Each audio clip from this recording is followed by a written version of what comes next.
మీ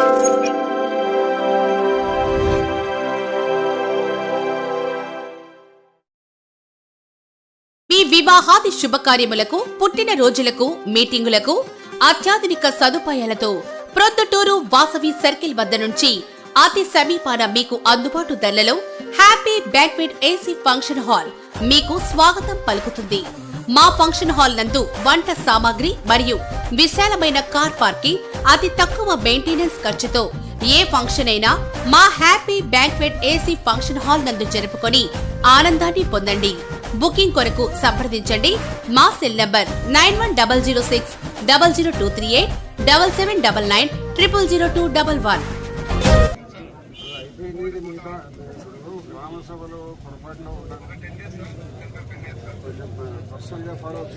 కొంచెం తర్వాత రామచంద్రారెడ్డి నల్లారెడ్డి తర్వాత ఎంపీటీఓ గారు, ముఖ్యంగా ఈ రామచంద్రారెడ్డి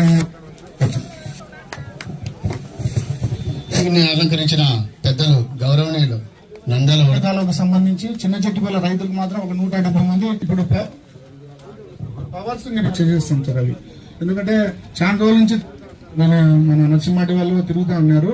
అవన్నీ డీటెయిల్ సార్. తర్వాత చిన్న చిన్న సమస్యలు కానీ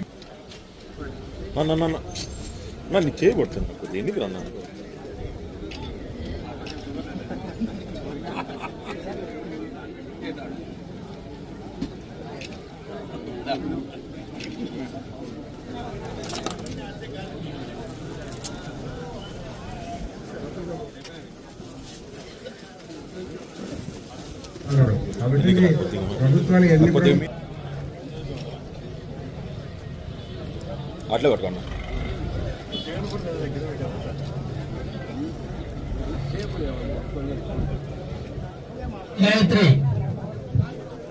గాయత్రి చూడండి.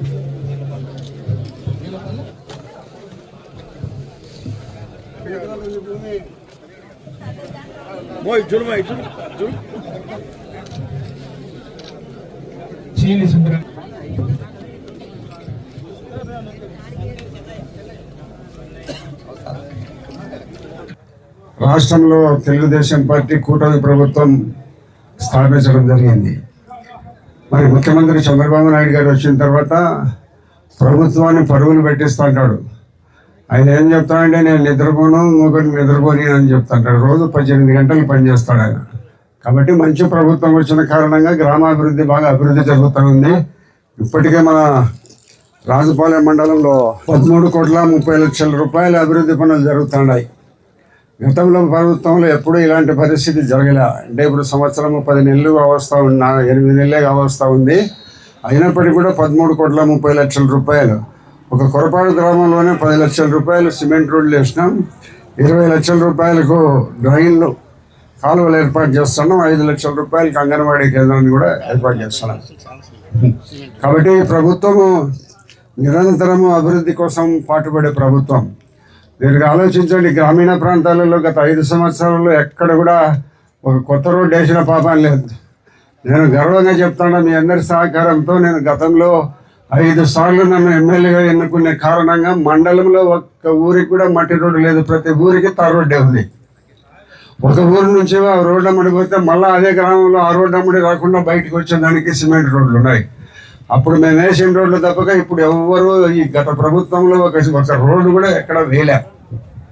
కాబట్టి ప్రభుత్వం నిరంతరము, మేము ప్రభుత్వాలు కూడా నిరంతరం అభివృద్ధిని కాంక్షిస్తూ నిరంతరము ప్రజల సంక్షేమమే అభివృద్ధి ముఖ్యమని చేసే మన ముఖ్యమంత్రి గారు ఉన్నారు. కాబట్టి భవిష్యత్తులో ఇంకా కొన్ని అభివృద్ధి కార్యక్రమాలు చేస్తాం. అంటే రెవెన్యూ సమస్యలు ఒక 2-3 నెలల లోపల రాజుపాలెంలో సంపూర్ణంగా కంప్లీట్ చేసి అందరికీ పట్టాదారు పాస్బుక్లు ఇప్పించే పరిస్థితి మరి తప్పకుండా మా ప్రభుత్వం తీసుకుంటుంది. గతంలో మన భూములకు జగన్మోహన్ రెడ్డి గారు బొమ్మను వేసినారు. భూమి మంది, ఆయన బొమ్మ ఎందుకు పట్టాదారు పాస్బుక్ మీద? ఆయన విపరీతమైన అధికార కాంక్ష. పట్టాదారు పాస్బుక్ మంది ఉంటే మన బొమ్మ ఉండాల. అట్లా లేకుండా గతంలో ఇచ్చిన పాస్బుక్లు అన్నిటి కూడా ఆయన ముఖ చిత్రంలో ఆయన బొమ్మ ఉండేది. దాంట్లో అన్నిటి కూడా ఈ ప్రభుత్వం వచ్చిన తర్వాత తొలగించి ఏ ప్రభుత్వం ఉండినా, ఎన్ని రోజులు ఎన్ని ప్రభుత్వాలు ఉండగడినా రాజముద్ర అనేది పర్మనెంట్ గా ఉంటుంది. అది ముద్ర దేశానికి రాష్ట్రానికి సంబంధించిన రాజముద్ర ఉంటుంది. ఆ రాజముద్రను మాత్రమే ముద్రించి మీకు అందరికీ పాస్బుక్లు ఇవ్వడం జరుగుతుంది. కాబట్టి మనం అందరం కూడా తహసీల్దారు మనం అందరం కలిసి, తహసీల్దార్ గారుగా 3.5 సంవత్సరం ఉంటాడు ఇక్కడే. మా అధికార పరిధి ఉన్నంతవరకు ఆయన కింద పెడతాం. ఎండిఓ గారిని ఇద్దరు కూడా బాగా పనిచేసే వ్యక్తులు, మరి అదే మాదిరిగా కింది స్థాయి ఉద్యోగస్తులు అందరూ కూడా బాగా పనిచేస్తున్నారు మరి అనేది తెలియజేసుకుంటూ మనకు మొత్తం 17 రెవెన్యూ విలేజ్లు ఉంటే ఇప్పటి వరకు మనకు 9 విలేజ్లు వరకు రీసర్వే కంప్లీట్ అయిపోయినాయి. ఇప్పుడు 8 రెవెన్యూ విలేజ్లకు సంబంధించి పట్టాదారు పాస్బుక్లు 4,410. వీటిలో విలేజ్ వారిగా 8 విలేజ్లకు కూడా ఈ 2వ తేదీ నుంచి 7వ తేదీ వరకు ఈ డిస్ట్రిబ్యూషన్ 9వ తేదీ వరకు డిస్ట్రిబ్యూషన్ కార్యక్రమం అవుతుంది. తర్వాత ఇప్పుడు ఒక 4th ఫేజ్ లో చిన్న చెట్టుపల్లి, అరకటవేముల, టంగుటూరుకు సంబంధించి ఈ రోజు నుంచి రీసర్వే స్టార్ట్ అవుతాయి. ఇంకా 3 విలేజ్లు మనకు పెండింగ్ ఉంటాయి. ఆ 3 విలేజ్లు నెక్స్ట్ 6 months అంటే 6 నెలల తర్వాత డిసెంబర్ వరకు ఉంటాయి. 2026 డిసెంబర్ కల్లా పూర్తి చేయాలని ప్రభుత్వం సంకల్పించింది.